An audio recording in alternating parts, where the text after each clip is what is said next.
नमस्कार साथियों, रंगों उमंग और खुशियों के त्योहार होली के शुभ अवसर पर होला अष्टक का प्रारंभ हो चुका है। इस पावन अवसर में कुछ विशेष उपाय और काम करने से जीवन की बड़ी से बड़ी परेशानियां भी हल हो जाती हैं। हमारे साथ मौजूद हैं पंडित शिवलहरी शास्त्री जी, जो हमें बताएंगे होला अष्टक में किए जाने वाले 13 विशेष काम और उनके लाभ, ताकि ये पर्व आपके जीवन में सौभाग्य और खुशियां लेकर के आए। पंडित जी, आपका हमारे स्टूडियो में बहुत बहुत स्वागत है। नमस्कार पंडित जी, जैसा होली का त्यौहार आने वाला है, लेकिन उससे पहले पुरानी मान्यताएं हैं। सब लोग बोलते थे कि होलाष्टक लग चुका है, घर से बाहर मत निकलो, इस समय मत निकलो, इस समय नहीं करना चाहिए। होता क्या है होलाष्टक और इसमें कौन कौन से 13 उपाय हैं? देखिए, पहले तो रंगों के त्यौहार होली की सभी देशवासियों को मेरी तरफ से बहुत बहुत शुभकामनाएं और बधाई। होली एक पावन और पवित्र हमारा त्यौहार है सनातन धर्म का, और इस होली के दिन हम सभी प्रकार के वैमनस्यता को भूल करके एक साथ मिलकर के इस त्यौहार को मनाते हैं।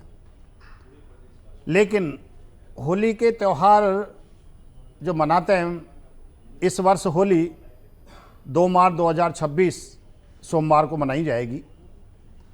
तो होली से पहले 8 दिन ऐसे होते हैं जिसको होलाष्टक के रूप में जाना जाता है। होलाष्टक का मतलब होली से 8 दिन पूर्व, अर्थात तो होलाष्टक। ये होलाष्टक समय जो शुरू होता है वो अष्टमी से प्रारंभ होता है, पूर्णमासी तक रहता है। तो इस समय कोई भी शुभ कार्य नहीं किया जाना चाहिए, ऐसा हम मानते हैं, क्योंकि इन 8 दिनों में ग्रह अपने नकारात्मक ऊर्जा को लिए होते हैं, अपने उग्रता को लिए होते हैं, और उस उग्रता के कारण हमें कोई शुभ कार्य नहीं करना चाहिए, क्योंकि वो शुभ कार्य संपन्न नहीं होता है। इसलिए इनमें अलग अलग तिथि के अनुसार अलग अलग ग्रह उग्रता को लिए होते हैं, इसलिए इन 8 दिनों में कोई भी शुभ कार्य नहीं किया जाना चाहिए, ऐसा मान्यता है। अब मैं आपको विशेष जानकारी देना चाहूँगा कि गाय के गोबर से निर्मित शुद्ध कंडों से यदि होली का दहन किया जाए तो सकारात्मक ऊर्जा का संचार होता है। तो जैसे भी हम मानते हैं, तो गाय के कंडों से होली दहन का कार्य किया जाना चाहिए। इसी अवधि में मनुष्य को अधिक से अधिक होलाष्टक के दिनों में भगवत भजन, जप, तप, स्वाध्याय, वैदिक अनुष्ठान, स्वाध्याय जिनको हम जप कहते हैं, वो क्षय दूर करने के लिए किया जाना चाहिए।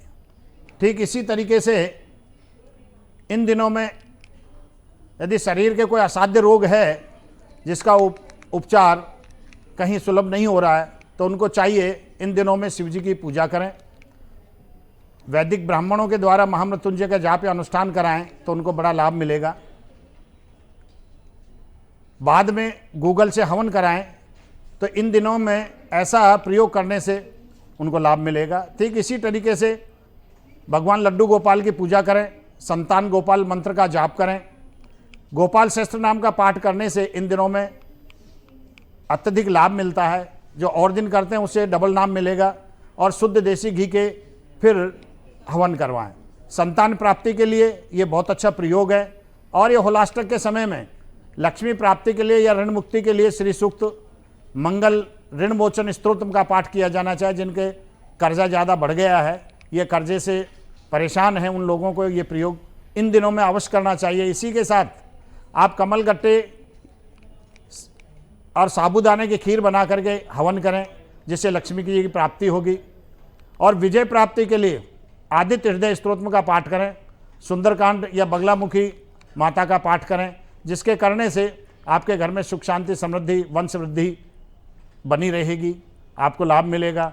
इसी के अनुसार अपार धन संपत्ति के लिए आपको गुड़, कनेर के पुष्प, हल्दी के गांठ व पीली सरसों से हवन करना चाहिए, जिससे के कारण आपके घर में धन की वृद्धि होगी, सुख समृद्धि होगी। और परिवार की समृद्धि के लिए व्यक्ति को चाहिए राम रक्षा स्तोत्र, हनुमान चालीसा, विष्णु सहस्त्र नाम का पाठ करना चाहिए। ये दिन विशेष तौर से इन्हीं कामों के लिए श्रेष्ठ रहते हैं, और शुभ कार्य इन दिनों में होलाष्टक में नहीं किया जाना चाहिए। इसी तरह से कैरियर में अपना प्रभाव को बढ़ाने के लिए, सफलता प्राप्त करने के लिए तिल व शक्कर से हवन किया जाना चाहिए, जिसके कारण से उसके बिजनेस में, उसकी सर्विस में जो भी परेशानी आ रही है वो दूर हो सकें। इसी के साथ कन्या विवाह के लिए भी कात्यायनी माता की पूजा करें, संतान की विवाह के लिए, कन्या संतान के विवाह के लिए इन दिनों में श्रेयस्कर रहता है। इसी के क्रम में सौभाग्य प्राप्ति के लिए चावल, घी और केसर से हवन किया जाना चाहिए, जिसके कारण उनका सौभाग्य बना रहे। बच्चों की पढ़ाई के लिए आजकल बहुत विशेष ध्यान दिया जा रहा है। इसके लिए बच्चों की प्रखर बुद्धि रहे, उसके लिए गणपति अथर्वशीर्ष का पाठ करें, मोदक तक दूर्वा गणेश जी को चढ़ाएं और हवन करें। गणेश अथर्वशीर्ष के पाठ का पाठ करें और उसी से हवन करें। इसी तरीके से नवग्रह देवताओं की कृपा पात्र पाने के लिए भगवान शिव का पंचामृत से अभिषेक करें। यदि ये होलाष्टक के समय में यदि ये प्रयोग किए जाते हैं तो व्यक्ति को बहुत अच्छी शांति, वंश वृद्धि, व्यापार वृद्धि मिलेगी, ऐसा मेरा मानना है। आपको बहुत बहुत शुभकामनाएं और बधाई। पंडित जी बहुत बहुत धन्यवाद, आपने बहुत अच्छे हमें उपाय बताए हैं। मैं आशा करती हूँ हमारे व्यूवर्स को भी बहुत पसंद आए।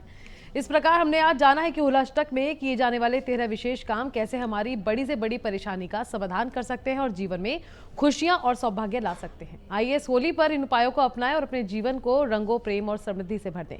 आप सभी को होलाष्टक और होली की हार्दिक शुभकामनाएं।